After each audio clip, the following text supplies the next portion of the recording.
Hi hello नमस्ते आशा करछि भले थे आपण मैंने समस्ते आपण मन कार्तिक पूर्णिमार अनेक अनेक शुभेच्छा और शुभकामना मोर प्रिय भाई और भौणी मानू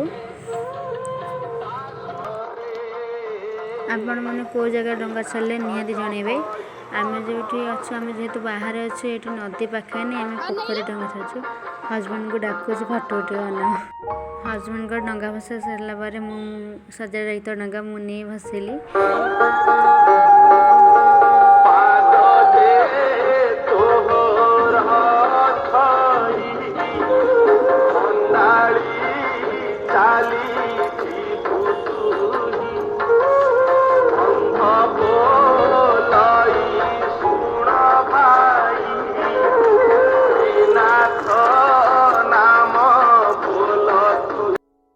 डंगा भसैकी आसी सारापर पाखे थी मंदिर ठाकुर दर्शन कलु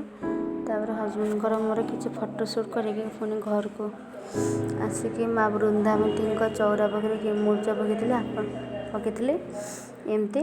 आपण मन को मो छोट मिनी ब्लॉग केमती लगे कमेंट बॉक्स निश्चय जानवे रहुଛି जय जगन्नाथ।